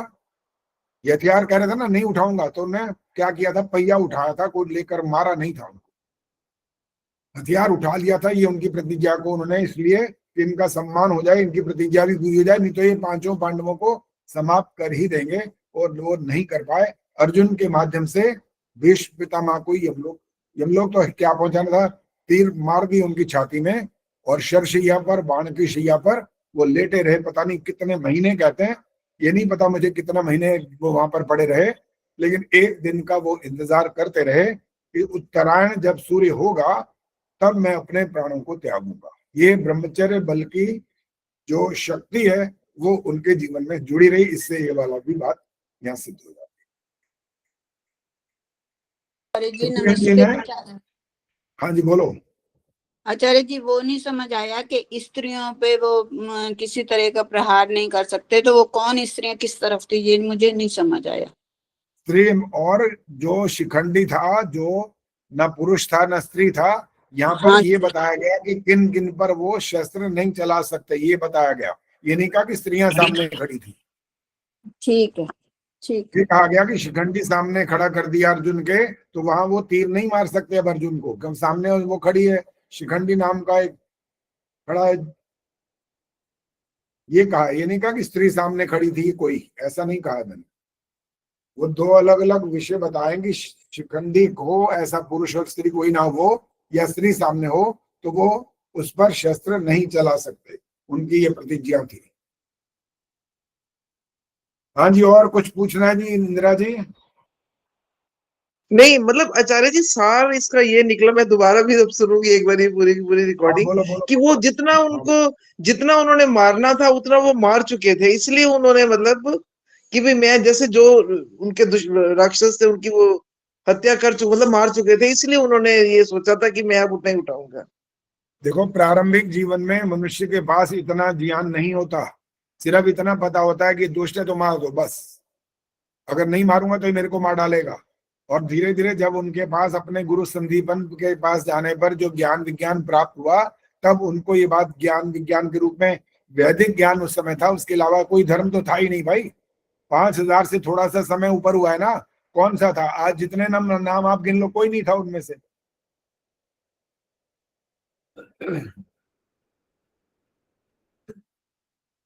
तो जो विज्ञान ज्ञान उन्होंने अपने गुरु संदीपन से सीखा, तो उनके अंदर धीरे धीरे जो परिवर्तन आया, इसके माध्यम से उन्होंने अपना एक विचार बनाना शुरू किया कि मैं अब अपने हाथों से मारूंगा नहीं किसी को। लेकिन जब धर्म की स्थापना की जरूरत होगी तो मैं मतलब सहायता जैसे वो करने के लिए वो उनके साथ खड़े थे। यही तो कहा कि हाथ अपने हाथों से नहीं मारूंगा मैं अब। ठीक है, हाँ, लेकिन धर्म की रक्षा करने के लिए मुझे जो निर्देश देना होगा वो तो करूंगा। ठीक है, हाँ, वो तो करना ही पड़ा, वो ना करते तो फिर तो वैसे ही पांडव समाप्त हो गए थे पहले दिन ही। इस कारण से उन्होंने शस्त्र नहीं उठाया था, ये उनका संकल्प प्रतिज्ञा व्रत इसलिए लिया गया था। और उस जो दुर्योधन को अपनी सेना दी, वो भी इसलिए दी क्योंकि देना ही था, दोनों में से एक चीज तो उन्होंने कहा मैं दे सकता हूँ, देनी पड़ेगी। क्योंकि उधर बलराम भी उस तरफ थे, बलराम इनके साथ नहीं थे, पांडवों के साथ नहीं थे, वो भी उधर थे कौरव पक्ष की तरफ। जब उनकी रिश्तेदारी वहां भी थी तो ऑटोमेटिक तब भी उनको देना ही था कुछ ना कुछ। तो दोनों में से एक पक्ष का चुनाव अर्जुन ने किया कि मुझे कृष्ण चाहिए, और दूसरी चीज उनको ऑटोमेटिक अपने आप मिल गई। इससे आचार्य जी ये भी वो शायद पता लगता है कि वो पार्शियलिटी वाला उनके मन में वो भाव नहीं दिखाना चाहते थे कि मैं इसके साथ मतलब दे रहा हूँ और उसका नहीं दे रहा। एक हो जाता ना कि ये पार्शियल हो गए। जब प्रतिज्ञा होती है, और देखो आप लोग भी अपने आज के जीवन में देखो कि आपके अभी बोलो ने जी, आपके जीवन में बहुत सारे रिश्तेदार ऐसे मिल जाते हैं कि आपको न चाहते हुए भी वो काम करना पड़ता है। आप नहीं चाहते करना, लेकिन निभाना पड़ता है आपको। ये तो हमारी तो बहुत छोटी सी एक ऐसी बात है ये वाली, लेकिन वहां तो बकायदा वो इतने बड़े योगी राज हैं, तो उन्होंने अपनी प्रतिज्ञा को कैसे नहीं निभाना, वो तो निभाएंगे, पक्का है। और यही तरीका था, और उनके पास क्या तरीका था बताओ? और कोई तरीका तो आप बता दो, अगर कुछ सोच समझ के कह सकते हो तो। एक वो कहे मैं स्वयं हूं, हथियार नहीं उठाऊंगा, दूसरी तरफ मेरी सेना है, ले लो जो लेना है। इसलिए उन्होंने अपने वचन को वहां पूरा किया। और वो जो चक्का उठाया था, वो पहिया, वो अपने उन भीष्म पितामह का सम्मान करने के लिए कि भाई ये इनकी प्रतिज्ञा नहीं तो ये पूरी कर देंगे, ये तो मार डालेंगे, वाकई मार देंगे। और आपको वो शायद ये वास्तविक स्थिति पता नहीं है जिसकी वजह से वो मार सकते थे, नहीं मार पाए थे। एक घटना है बकायदा, बहुत बढ़िया घटना है वो। जब इन्होंने ये प्रतिज्ञा की ना, कल का सूर्य नहीं देखेंगे ये लोग पांडव, और ये कहा किसने था पता है? भीष्म ने ही कहा था ये वाली बात। और भीष्म के पास जो ब्रह्मास्त्र था उसके माध्यम से उनका जीवन समाप्त करने का निश्चय किया गया था। और अब श्री कृष्ण ने जब इनकी प्रतिज्ञा सुन ली कि ये कल का सूर्य नहीं देख पाएंगे, तब उन्होंने एक फिर यहाँ पर राजनीति को उसका पूरा लाभ उठाया, राजनीति का एक कार्यक्रम बनाया। अर्जुन को ये कहा, अर्जुन एक बात बता, जब तुमने एक बार दुर्योधन को बचाया था, पता है? तो याद है तुम्हें? जो एक वहां पर कबीला जिसको बोलते हैं ना आज की भाषा में, ऐसे लोग थे जिनकी स्त्रियों के साथ छेड़छाड़ की थी दुर्योधन ने, और दुर्योधन को उन्होंने बंदी बना लिया था। और उस समय जब दुर्योधन को बंदी बना लिया, कृष्ण जी को ये बात पता लगी, तब इन्होंने कहा था अर्जुन को, अर्जुन जाओ युद्ध करो और उनको वहां से छुड़ाओ, दुर्योधन को छुड़ाओ। और अर्जुन कहने लगा, क्या कमाल कर रहे हो आप, क्या मेरे को बता रहे हो? मैं कितना, आज तो आपकी बात ही नहीं समझ पा रहा हूँ, क्या कह रहे हो? अरे वो हमारा मित्र तो है नहीं, कहलाने को तो भाई कहलाता, ले हमारा तो दुश्मन है वो, हमारे वो तो अच्छा है, वहां फंस गया, जान छूट गई हमारी। कहना नहीं भाई, ऐसा नहीं है, इसको आज बचाना है तुम्हें, इसको वहां से छुड़वाना है। अब ज्यादा वो तर्क वितर्क करने की जरूरत नहीं है, जो मैं कह रहा हूँ वो करो।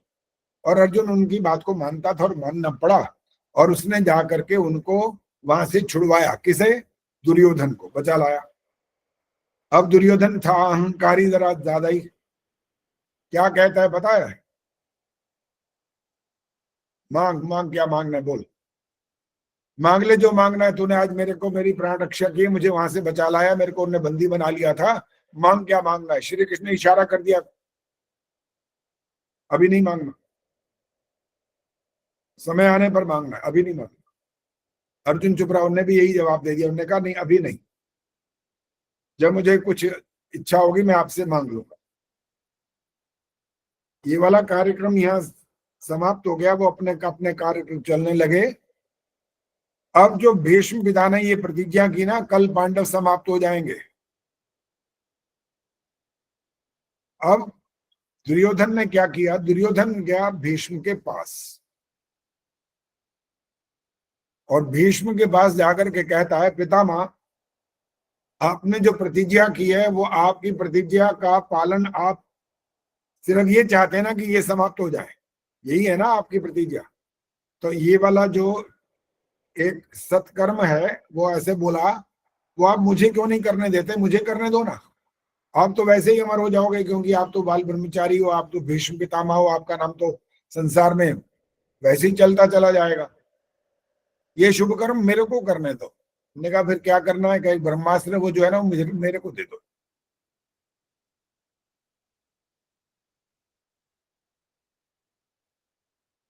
ब्रह्मास्त्र मेरे को दे दो? मैं कहा मेरे को दे दो, मैं मार दूंगा, मारना ही, उससे मर जाएंगे तो पक्की बात है। जो अस्त्र शस्त्र हम बाकी रोज कर रहे हैं, तीर कमान चला रहे हैं, इनसे तो उनका कार्य नहीं हो रहा, वो भी बहुत कम नहीं है, और लेकिन इससे उनका जीवन समाप्त हो जाए। मैंने कहा अच्छा भाई, अब तेरी यही इच्छा है तो ये ले। अब ये क्या हुआ, उन्होंने वो ब्रह्मास्त्र की जो बात थी, मेरे से शायद थोड़ी सी यहाँ पर गलती हो गई है, बताता हूँ। ब्रह्मास्त्र जो था इन्हीं के पास था, भी मांगने नहीं आया था वो। अर्जुन वाली जो कहानी चल रही थी वो ये थी कि अर्जुन को कृष्ण ने आज कहा था, क्या कहा? कि आज मांगने का दिन आ गया है, आज मांगना है तेरे को, क्योंकि कल तुम्हारा कार्यक्रम समाप्त होने वाला है। अच्छा क्या करना है? करना यह है कि भीष्म के महल में जाना है, और वहां पर उनको ये कहना है कि मैं कल तो हम आपकी कृपा से समाप्त हो जाएंगे, तो आपसे कुछ बातचीत करने, कुछ आशीर्वाद लेना है। ये कह करके तुम उनसे मिलने जाना, और अब काम तुमको ये करना है कि जो तुम्हारे अस्त्र शस्त्र वगैरह कुछ नहीं लेके जाने, क्योंकि वहां पर ये ना दिखे कि यहाँ मारने आ गया ये। अपने वस्त्रों को इस प्रकार से आपने बनाना है, पहनना है कि जिससे ये लगे कि तुम कौन हो, तुम दुर्योधन हो, तुम अर्जुन नहीं हो। और वहां पर सारी बात इस प्रकार से करनी है कि वहां पर जो रोशनी है वो रोशनी धीमी रोशनी होनी चाहिए। भीष्म पिता से जब मिलने जाओगे तो वहां पर रोशनी बिल्कुल कम हो, और बात भी इस प्रकार से करनी है कि जैसे दीवारों के भी कान होते हैं, इस प्रकार से तुमने बात करनी है। सब कुछ तय हो गया, और ये अर्जुन क्या बन करके जा रहा है? दुर्योधन बन करके भीष्म पितामह के पास पहुंच गया। और अब वो वाली बात यहाँ पर शुरू करता है। क्या कह रहा है वो? कह रहा है पितामह जैसे फुसफुसा के बोलते हैं, वो आवाज भी ना समझ में आए और शक्ल भी समझ में ना आए, कि पितामह कल तो आपकी प्रतिज्ञा है कि उनको समाप्त कर देंगे, तो ऐसा करें वो ब्रह्मास्त्र मेरे को दे दें। मैं कौन समझ रहे हैं भीष्म पितामह उसे? अर्जुन नहीं समझ रहे, वो दुर्योधन समझ रहे हैं इस समय कि दुर्योधन मांग रहा है, और वास्तव में वो है अर्जुन। और आखिर उन्होंने कहा जब आप मुझे ये दे देंगे तो कल मैं ये वाला चला करके उनको समाप्त कर दूंगा। आपका नाम वैसे अमर हो जाएगा और मेरा नाम भी अमर हो जाएगा कि मैंने पांडवों को समाप्त कर दिया। अब उन्होंने वो अपना ब्रह्मास्त्र दे दिया अर्जुन को, लेकिन ये समझकर कि मैं किसको दे रहा हूं? दुर्योधन को। अगला दिन आया और युद्ध शुरू हुआ, तो इधर दुर्योधन वहां सामने है और इधर यहाँ पर भीष्म पितामह है और सामने पांडव है। और जब वो देख रहे हैं कि ये तो वार पे वार करते जा रहे हैं और वहां पर से कुछ ऐसा हो नहीं रहा, ये क्या हो गया भाई? अब भीष्म पितामह उसको कह रहे हैं दुर्योधन को, दूर है आवाज तो जा नहीं सकती, इशारा कर रहे हैं चलाओ ब्रह्मास्त्र। ब्रह्मास्त्र तो तुम ले गए, ब्रह्मास्त्र चलाते क्यों नहीं हो? ये उनका इशारा था। और उधर वो दुर्योधन को क्या पता कि बीच में रात को हो क्या गया। वो भीष्म पितामह को कह रहा है कि आपने तो कहा था इनको मैं खत्म कर दूंगा, ये क्या कर रहे हो आप, चलाते क्यों नहीं? धीरे धीरे दोनों अपने आगे आगे आगे आगे बढ़ते बढ़ते जब पहले के बातचीत के रूप में पहुंच गए इतनी दूर तक, तो वो कह रहे हैं कि भाई अर्जुन, ये दुर्योधन तुम ब्रह्मास्त्र चलाते क्यों नहीं? ने कहा मैं कैसे चलाऊंगा। उन्होंने कहा रात को तुम मेरे से जब मांग कर ले गया तो चलाता क्यों नहीं है? ओहो, ने कहा मैं कब मांग कर ले गया भाई, मैं तो आया नहीं आपके पास। अब उनको सारी कहानी समझ में आ गई, ये सारा खेल श्री कृष्ण का है। श्री कृष्ण ने अगर ये वाला काम न किया होता तो ये तो वैसे ही समाप्त हो जाते, उस दिन भी समाप्त हो जाते। हाँ जी पद्मा जी बोलो। आचार्य जी, जैसे आपने ये वाली बात बताई कि अर्जुन गए थे श्री कृष्ण के पास, उनके पास, भीष्म पितामह के पास, ऐसे एक ये भी तो है कि जब भीष्म जी ने कहा कि मैं सभी पांडवों को मार दूंगा, तब श्री कृष्ण ने कहते हैं द्रौपदी जी को भेजा था कि श्री उनके पास कि जाओ और उनको नमस्कार करके आओ, और उन्होंने ये आशीर्वाद दिया था कि अखंड सौभाग्यवती भाव। तो जब उनको अखंड सौभाग्यवती भव का वरदान दिया तो वो इसलिए वो पांडवों को भी नहीं मार सके, कुछ ऐसा भी है? देखो जी, दोनों बातों की अगर तुलना करनी है तो ये वाली बात जो है अखंड सौभाग्यवती भव कहना, और जहाँ युद्ध का क्षेत्र है, युद्ध में बकायदा एक दूसरे को मारा जा रहा है, जीवन समाप्त किया जा रहा है, तो वो वाली बात जो भी बोली गई वो ज्यादा उपयुक्त है। सिर्फ इतना बोल देने मात्र से अखंड सौभाग्यवती नहीं रह सकता कोई। इतना आशीर्वाद लेने के लिए चले जाओ बस, तुम्हारे को कोई कुछ नहीं कहेगा, तो युद्ध हो किस ले रहा है फिर? सारा रोज युद्ध हो रहा है ना, इतने दिन हो गए हैं, 7-8 दिन चले गए, सब कुछ हो रहा है, रोज मरते जा रहे हैं लोग, मरती जा रही है सेना, और एक दिन आगे आखिर इनका पुत्र अभिमन्यु भी मारा गया था आखिर में। तो क्या इन्होंने अपने बच्चों को या अपनी पत्नी को कोई ऐसा आशीर्वाद नहीं दे रखा था जो वहां पर केवल भीष्म पितामह का आशीर्वाद काम कर जाता, अखंड सौभाग्यवती भव? तो केवल आशीर्वाद देने से नहीं होता है, जो वास्तविकता होती है उससे होता है, जिसका संबंध वास्तविकता और सत्य के साथ जुड़ा हुआ होता है। कुछ तो मैंने कहा कहानियां बीच में ऐसी बना दी जाती हैं जिसका संबंध बुद्धि से, लॉजिक से नहीं होता है, वो लोग आंख बंद करके उन पर विश्वास करते हैं बस। हाँ जी बोलो उर्मिल जी बोलो। उर्मिल जी बोलो, अब चुप हो गई हैं। हाँ जी, और किसी ने कुछ बोलना है तो बोलो, मैं नहीं तो अंजू विद्यार्थी की बात शुरू होने वाली है। भी इन्हीं की बात का कह रही हूँ, वो कृष्ण उनको स्पेशल जब अभी तो माइक बंद हो जाता है, कभी कभी आवाज कट के आ जाती है, समझ नहीं आ रहा कुछ भी। उर्मिल जी दोबारा बोलो, माइक ऑन करो पहले तो, जब एक बार हाथ लगा दो ना फिर दोबारा मत हाथ लगाओ, बोलो अब।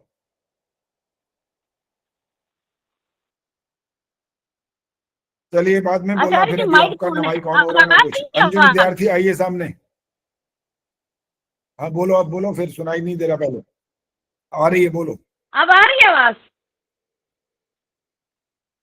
आ रही है, बोलो।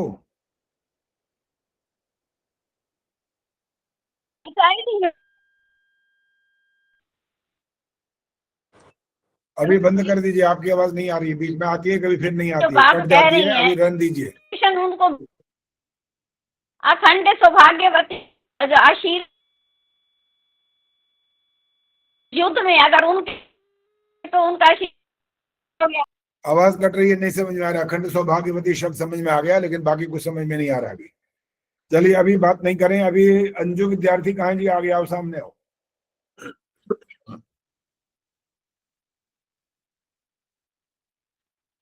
हाँ जी अंजू जी, कहाँ पे हो? जी तो दिखाई ही नहीं दे रही थी। हाँ लग रहा है वो दिखाई नहीं दे रही है। आचार्य जी प्रेम बहल ने भी हाथ खड़ा किया था, उन्होंने, प्रेम जी ने भी। हाँ जी बोलो, प्रेम बहन जी बोलो, चलो जो और बोलना चाहता है, प्रेम बहन बोलो पहले आप। आचार्य जी नमस्ते। हाँ आचार्य जी नमस्ते। मेरे से वो ब्रह्मास्त्र वाली बात मेरे को बाद में ध्यान है, सुदर्शन चक्र वाला था। मैं ये कहने वाली थी कि ब्रह्मास्त्र तो भगवान कृष्ण जी के पास था, फिर अपने आप मेरे को ध्यान आ गया वो सुदर्शन चक्र था, इसलिए मैंने हाथ नीचे कर दिया, सॉरी। ठीक है जी, तो सुदर्शन चक्र का कार्यक्रम पहले समाप्त हो चुका था, बाद में जब का हथियार ही नहीं उठाऊंगा तो फिर उन्होंने कुछ नहीं किया था। अच्छा ये हाँ भी जी। पता है कि बाद में जब जीवन समाप्त हुआ इनका, जो यदुवंश सारा ही समाप्त हो गया, लगभग सारा समाप्त हो गया। लड़ मरे थे आपस में, क्योंकि इसका एक विशेष कारण था, जिसने आंखों पे पट्टी बांध रखी थी, वो थे इसके कारण। गांधारी, गांधारी ने श्राप दिया था श्री कृष्ण को, ने कहा जैसे तुमने हमारा ये गुरुवंश समाप्त कर दिया अपने नीतियों के कारण, चाहे जो मर्जी कारण, ये जैसे भी थे, लेकिन तुमने इनको इस तरह से मरवा दिया सबको, ऐसे ही तुम्हारा वंश भी लड़ मरेगा आपस में, देख लेना।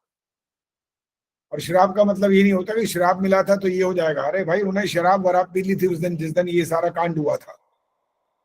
यदुवंशी जो थे उन्होंने शराब पी थी वहां पर। एक उनका एक ऐसा स्थान था जहां पर इन्होंने क्या किया था, ये अपना एक पर्व मना रहे थे वहां पर। उनका वो तीर्थ का नाम है प्रभास। प्रभास तीर्थ पर ये उत्सव कर रहे थे, और उत्सव के दौरान इन्होंने नशा कर लिया बहुत ज्यादा, और वहां पर आपस में एक दूसरे को कुछ बवाल मचाने लगे, एक दूसरे को बुरा भला कहने लगे। उसके बाद इनका युद्ध शुरू हुआ, इन्होंने आपस में मारना मुरना शुरू किया, लगभग समाप्त हो गए सारे वहां पर। और इसके बाद जब ये वाला बात देखी किसने पहले, तो क्योंकि बलराम भी उस तरफ थे, उनके भी बच्चे थे, बलराम बहुत दुखी हुए इस बात से। बलराम ने समाधि ली, बलराम ने अपना जीवन समाप्त किया, जल समाधि।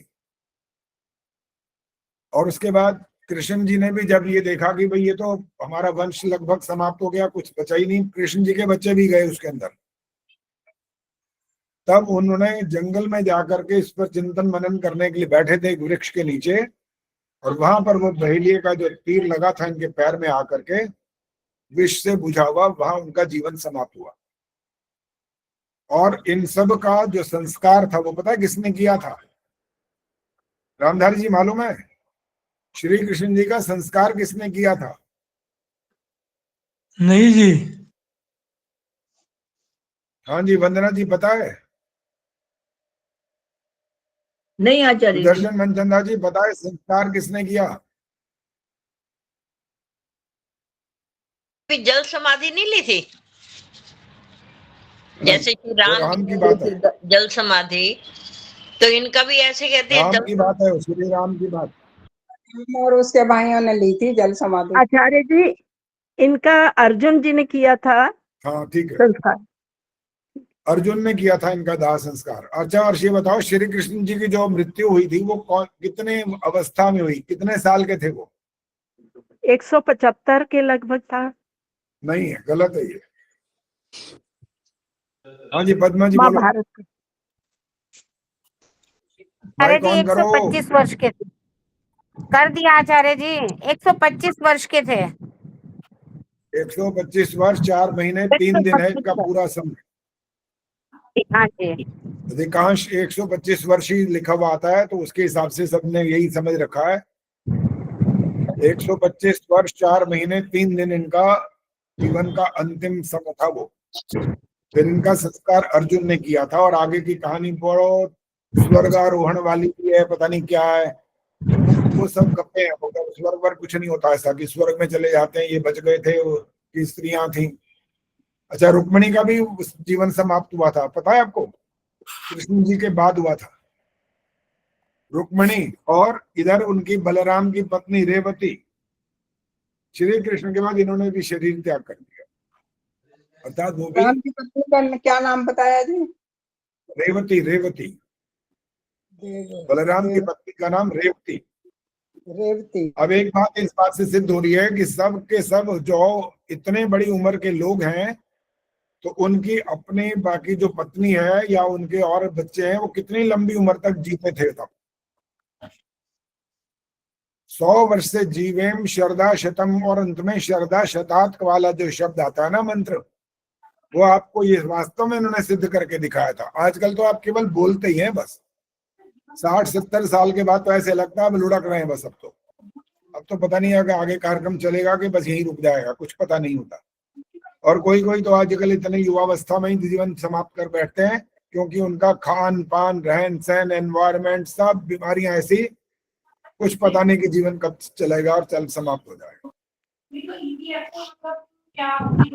आचार्य जी प्रश्न पूछना है। ठहर रवि बालाजी पहले बोलेंगे, बोलो। आचार्य जी, मेरा प्रश्न है दिवाली के संबंध में, पूछ सकती हूँ? हाँ पूछो पूछो, कोई बात नहीं, आज तो मिक्सर ही कार्यक्रम चलेगा, कोई बात नहीं, बोलो।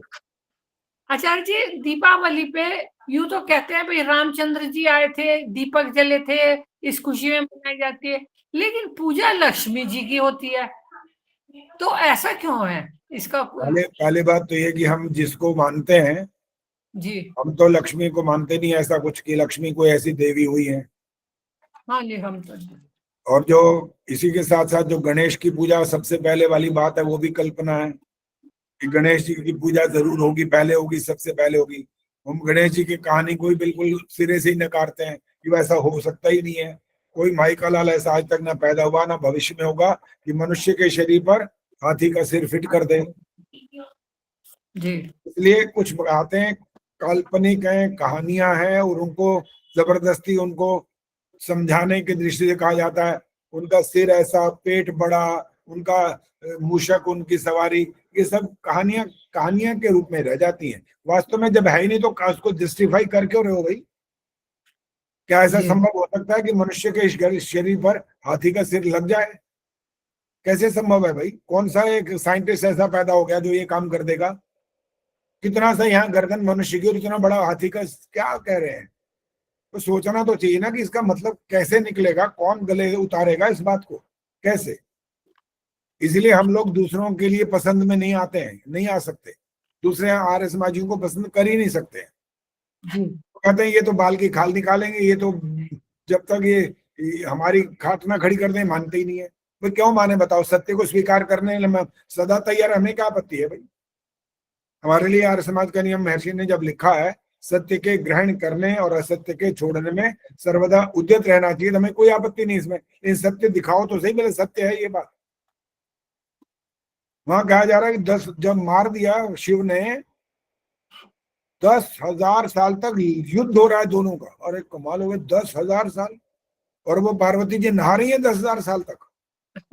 कमाल की बात है। कौन सी बात कहां से शुरू करो और कहां खत्म करो, एक बात का भी उत्तर नहीं है। यहाँ से मैल उतारा और पुतला बनाया और प्राण फूंक दिए, वो खड़ा हो गया बाहर। और फिर अंत में क्या कह रही है, मेरे बच्चे को जिंदा करो, कि कैसे का पता नहीं, वो गई कहाँ गर्दन। उन्होंने कहा ऐसा सुनो, क्या कमाल है, सुन लेना, जो माँ अपने बच्चे से पीठ करके लेटी हो उसकी गर्दन उतार लाओ। बताओ, एक देवी होकर के ऐसा बोल सकती है? एक साधारण माँ भी ऐसा बोलेगी ना, 1000 बार सोचेगी कि भी मेरे बच्चे को अगर तुम ऐसा कर भी दोगे किसी तरह से, वैसे तो होना कुछ नहीं है, मर गया तो मर गया, उसको भी महास्वार्थी कहा जाएगा, उसका सम्मान कभी नहीं होगा ऐसी माँ का। नहीं तो आचार्य जी, आजकल भी टीवी में यही कुछ दिखाया जा रहा है, इसको बदला तो नहीं जा रहा। हाँ, तो मैं इसका डायरेक्टर बन जाऊं, मैं तो कभी ना दिखाऊं। मैं तो दिखाऊंगा सत्य क्या, लेकिन 2-4 दिन में मेरे को लात मार के भगा देंगे, भागे से। मेरे को वहां कौन बैठने देगा? कोई नहीं बैठने देगा। उनको तो सत्य से ही लेना देना है भाई। कि धर्म की जय हो, अधर्म का नाश हो, ये कुछ नहीं होना, कहने की बात है बस। अब तो सत्यानाश हो चुका भाई। राजनीति क्या बन गई है? राजनीति है ये? राजनीति कहाँ रही है? तो ऐसा है कि बस खाओ पियो ऐश करो और दुनिया जनता को उड़ाओ अच्छी तरह, इनको मारो पीटो, अपना घर भरो, और कोई काम नहीं है। हाँ जी, ये किसका हाथ खड़ा है दिखाई नहीं दे रहा। रामधारी जी हाथ खड़ा है, ऐसे ही बोलो यार, लाइट में क्यों नहीं बैठते हो, समझ नहीं आती शक्ल। ये महाभारत में सीरियल में दिखाया था देवकी, जब श्री कृष्ण जी मिलते हैं तो वो कहती है मेरे पहले 8 जो हत्या हुई है 6 पुत्रों की, उनको लेके आओ। ये क्या सत्य हो सकता है? कहाँ से लेके आएंगे? हाँ वही तो वही दिखाया हुआ था। अरे बाबा, जो सीरियल हैं, जो फिल्में हैं, वो सब काल्पनिक, अधिकांश काल्पनिक होती हैं। सत्य से उनका लेना देना कुछ नहीं होता। नाम मात्र घटना होती है, उसको इतना बढ़ा चढ़ा करके उल्टा सीधा कर करके दिखाते हैं कि लोग आंख बंद करके बस नमस्कार करें और छुट्टी करें, पूछने की कोई जरूरत नहीं है। ऐसा दिखाते हैं वो लोग। आपने वो वाली उसकी भी तो कहानी सुनी होगी, जो यमराज से वापस लौटा के ले आई थी अपने पति को। नाम क्या है उसका? सावित्री। सावित्री पत्नी का नाम पूछ रहा था। अब आपको क्या लगता है कि वो सत्यवान, बस अब बोलो मत, आपको क्या लगता है सत्यवान मर चुका था? अरे मर गया हो ना अगर कोई व्यक्ति, ईश्वर भी उसको जिंदा नहीं कर सकते, ये है नियम। अब आप कहते हैं हमने तो बहुत सुना हुआ है, बहुत घटनाएं हमारे जीवन में, हमने किसी ने ये कहानी सुनाई, उसको ले गए थे, वो अर्थी ले गए थे, वो लिटा दिया था, वो बिल्कुल आग लगाने ही वाले थे, वो खड़ा हो गया। ये तो आचार्य जी बचपन से ही किताब। मेरी बात खत्म नहीं हुई अभी, आपने फिर शुरू करनी है अपनी अपनी कहानियां मत शुरू करो, सुनो बस। असल में भाई, डॉक्टर जो है ना, कोई अगर किसी बात का निर्णय दे देता है ना, तो डॉक्टर कोई ईश्वर थोड़ी होता है। डॉक्टर ईश्वर नहीं होता, डॉक्टर भी एक इंसान है, उससे भी गलती भूल हो सकती है। और जो यहाँ नब्ज देखते हैं, धड़कन देखते हैं, हो सकता है ये धड़कन किसी समय ना आती हो, रुक जाती हो, लेकिन फिर बाद में चालू हो जाती है। आप ऐसे दबाते हैं जब, तो कई बार प्राण वापस आ जाते हैं। बस ऐसा तो हो जाएगा, ये इसमें कोई आपत्ति नहीं है, लेकिन इसका अर्थ नहीं है कि प्राण निकल गए, खत्म हो गए। निकले नहीं है, अंदर हैं अभी उसको चालू करने का एक ढंग होता है जिससे संभावना होती है। 100% नहीं है, लेकिन ये संभावना जरूर है, और वो कारण होता है। और वहां आप कहते हैं मर गया था, जिंदा हो गया, और कोई तो भूत समझ के भाग लेते हैं वहां से, ये तो भूत आ गया इसमें। अब ऐसी ऐसी तो घटनाएं सुनाते हैं कि हमारे कहानी ऐसे हो जाते हैं, भैया बस कर, बहुत हो गया, मत सुना, हमारे को नहीं चाहिए सर। हाँ जी, और किसने कुछ पूछना है तो हाथ खड़ा करो पहले तो। हाँ जी, उर्मिल जी बोलो। आचार्य जी, मैंने बहुत देर से हाथ खड़ा किया हुआ था। आचार्य जी, मैं ये पूछ रही थी कि श्री कृष्ण जी की एक ही संतान थी या और भी थे? प्रद्युम्न नाम सामने आता है जी, उसके बाद एक ही सुना है। हाँ, और उसके बाद जो उनके जो प्रद्युम्न के बच्चे हैं, उसका नाम पता है? परीक्षित। नहीं, दोबारा बोलो, सुनाई नहीं दिया। परीक्षित कह रही थी। परीक्षित है? नहीं। किसने कहा परीक्षित? आचार्य जी अनिरुद्ध। हाँ, अनिरुद्ध है, अनिरुद्ध। अच्छा। हाँ जी बोलो जी, वंदना जी बोलो, क्या बोल रहा है? आचार्य जी, मैं ये पूछना चाह रही थी, जैसे दिवाली के अगले दिन गोवर्धन पूजा जो है मनाई जाती है, तो उसका क्या महत्व है? कौन सी पूजा? गोवर्धन गोवर्धन गोवर्धन दिवाली से अगले दिन। जी जी, उसके बाद देखो भैया मेरी दूज बात मनाते हैं। सुनो, जी देखो गोवर्धन, अगर आप ये वाली अर्थ निकालोगे ना कि गौ, जो गौ का एक जीवन है, उसका आपने कुछ आगे करना है, उसको बढ़ाना है, तब तो गोवर्धन पूजा का कोई मतलब हुआ। अगर आपने ये समझना है कि ये इधर यहाँ रख वहां रख, ये कर वो कर और इससे गोवर्धन हो जाएगा, ऐसा कुछ नहीं होगा। जब तक आप बात के उसके असली महत्व का जो उसका अर्थ निकलना है ना, वहां तक नहीं काम करोगे। अब देखो आपके पंच महायज्ञ होते हैं, पंच महायज्ञ में आपको पहले सबसे पहले का ब्रह्म यज्ञ करो, ईश्वर का ध्यान करो, धन्यवाद करो, वेदों को पढ़ो। फिर आपको कहा देव यज्ञ करो, आप हवन करो, हवन करके आपको संसार को अंदर जो अशुद्धि फैली है उसको शुद्ध करना है, वातावरण को अच्छा बनाना है। फिर कहा पितृयज्ञ करो, माता पिता की सेवा करो। चौथा कहा बलि वैष्णोदेव यज्ञ करो, जो आपके सहायक पशु पक्षी हैं इनको आप खिलाओ पिलाओ, इनको जीवन दान दो। और अंत में कहा विद्वानों का सत्कार करो। इनमें से ऐसी कोई बात आपको नजर आती है कि आप प्रैक्टिकल करें और उसका कोई नुकसान हो जाए? बाकी तो आप अगर यूं यूं यहाँ पर रख लोगे, ऐसे ऐसे कर लोगे, तो उससे कुछ नहीं होना ना। इस रखने का वास्तविक अर्थ वेदों ने समझा दिया। रखना नहीं है, आहुति डालनी है, तब जा करके कुछ उसका प्रसार होने वाला है। बाहर पदार्थ रखने से नहीं होगा। मैंने देखा है सड़कों के चौराहों पर आता है वो दिन जब पूरियां छोले हलवा वो रखाते हैं। बताओ किसको मिलता है? बताओ किसी को नहीं। वाहनों के नीचे, टायरों के नीचे आके खत्म हो जाता है, बेकार हो जाता है। इससे दोष लगता है, कोई पुण्य नहीं लगता है। उसका एक बलि वैष्णोदेव यज्ञ का ये विकृत रूप है। करना तो था उन पशु पक्षियों को खिलाओ, और क्या साल में एक बार खिलाओ? क्यों?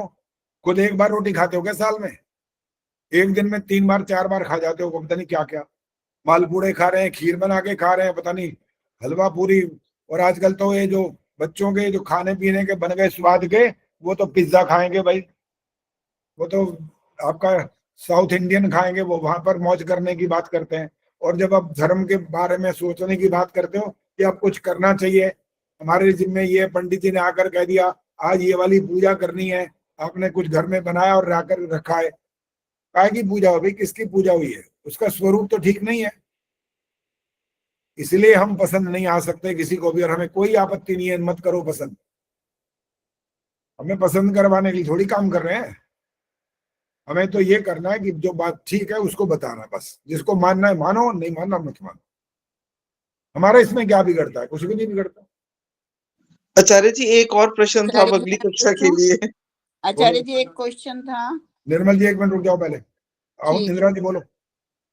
ये ना जैसे स्वस्ति वाचन के मंत्र आपने कहा था ना अर्थ सहित पढ़ा करो, तो मैं पढ़ती हूँ तो इसमें ये समझाना 13 नंबर जो मंत्र है ना स्वस्ति वाचन का। अभी वो नहीं, अभी नहीं इतना समय हाँ नहीं नहीं है। नहीं, हाँ वो अगली मैंने बार, कहा अगली बारी के लिए। हाँ अगली बार हो जाएगा। निर्मल डावरा जी बोलो। हाँ जी आचार्य जी, मेरे तो पीछे का ही था, रुक्मिणी जी का और रेवती जी का जीवन कैसे समाप्त हुआ? क्या पूछ रहे आपने हो? तो क्या कह रहे हो? मैं ये कह रही हूँ आचार्य जी कि रुक्मिणी जी का और रेवती जी का जीवन कैसे समाप्त हुआ? तो ये बताना चाह रहे हो? बता रहे हो? बताओ। नहीं, आपसे पूछ रही हूँ, मैंने क्वेश्चन लिखा हुआ था। अच्छा, क्वेश्चन लिखा हुआ है। हाँ जी जैसे सामान्य जीवन शुरू होता है तो ऐसे समाप्त भी हो जाता है, बस वही है। ठीक है। विजय लक्ष्मी जी बोलो फटाफट, समय समाप्त हो गया, शांति पाठ करने आचार्य वाले। जी, मेरा प्रश्न आज के टॉपिक से मैच नहीं कर रहा, लेकिन वो कल से पढ़ा था ना, कर्म 2 तरह के होते हैं, विहित और निषिद्ध। तो मैं ये समझ रही हूँ करने योग्य और ना करने योग्य, या इसके अतिरिक्त और कुछ है तो आप बता दो प्लीज। हाँ, निषिद्ध माना होता है जो मना किए गए हैं, वो नहीं करने होते हैं। जैसे आप वो वाला कर्म करते हो ना, आजकल पीछे चला गया वो दिन भी। सुनो, पहले सुन लो कि आप श्राद्ध करते, आपका मतलब दुनिया करती है, श्राद्ध करती है, उनके नाम का भोजन पकाती है, खिलाती है पंडितों को, और समझती है हमने बड़ा भारी पुण्य कमा लिया, उनको याद कर लिया, उनकी याद में ये बड़ा भारी दान कर दिया, उन आत्माओं को बड़ा भारी पुण्य लगेगा। कुछ नहीं लगेगा, किसी को कुछ नहीं लगेगा। आपको लगेगा जो लगेगा, और वो भी समझ कर करो कि कर क्या रहे हो, इसका मतलब क्या है। इसलिए आप किसी को दान देते हो तो आपको फल मिल रहा है ना उसका, जो चला गया उसको क्या मिलेगा? कुछ भी नहीं। भोजन आप करते हो, पेट आपका भरता है, दूसरे आपके बच्चे का भी पेट नहीं भर सकता। तो विहित कर्म माने जो आपके लिए पंच महायज्ञ की हम बात कर रहे थे, वही है विहित कर्म। ये है आपके करने योग्य कर्म है, जो सब मनुष्यों को प्रतिदिन करने चाहिए। ठीक है, धन्यवाद आचार्य तो जी। जी, तो और थोड़ा बातें सा ना करो, डाउट मैं था समाप्त तो मैं ये गई थी, लेकिन मैंने कहा क्लियर कर लेती हूँ आपसे। धन्यवाद। हाँ हो गया जी। चलिए शांति पाठ कर रहे हैं। और सत्यार्थ प्रकाश की बात जो हम कर रहे थे वो आज नहीं हो पाया, क्योंकि आज ये वाली बात इंदिरा जी के प्रश्न से शुरू होकर के और यहाँ तक चलती रही, और ये बात भी जरूरी है सारी। सत्यार्थ प्रकाश पढ़ के भी आखिर में अंत में क्या निकलेगा, कुल मिलाकर क्या होने वाला है? कुल मिलाकर यही होने वाला है कि इसके अंदर ये वाला अंधविश्वास था वो छोड़ दो, पाखंड है वो छोड़ दो, जो ज्ञान की बातें स्वीकार कर लो, जो अच्छी चीजें स्वीकार करो, अपने बच्चों को समझाओ, अपने परिवार में इसको प्रचारित करो, फैलाओ, अपने संसार के और जो मित्र हैं, उपदेश जो आपके रिश्तेदार हैं, मित्र हैं, उन तक पहुंचा दो। ये सारी बातें करने के लिए तो है सारा सत्यार्थ प्रकाश। और किसके लिए? केवल इस बात के लिए थोड़ी है कि पढ़ो और उसके बाद कहो जी हमारा हो पूरा आद्योपांत पढ़ लिया, बस। पढ़ने से कुछ नहीं होगा, पढ़ के उसके बाद क्या करना है उस पर निर्भर करेगा। इसके लिए 4 बातें थी: श्रवण, मनन, निधिध्यासन, साक्षात्कार। बस ये साक्षात्कार तक पहुंचना ही हमारा उद्देश्य है, नहीं तो इसका कोई विशेष लाभ नहीं है। शांति।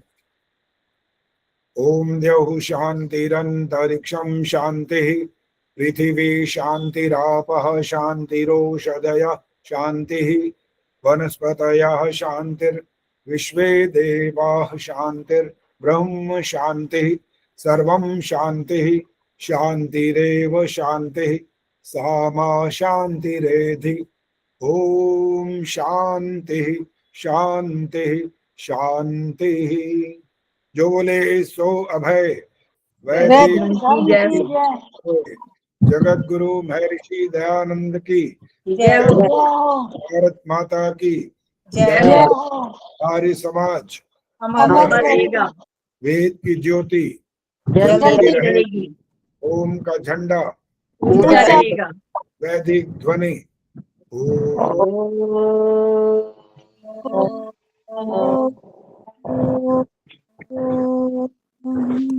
वैदिक अभिवादन। सभी को सादर नमस्ते। सादर नमस्ते जी। सबका धन्यवाद। नमस्ते आचार्य जी। नमस्ते आचार्य।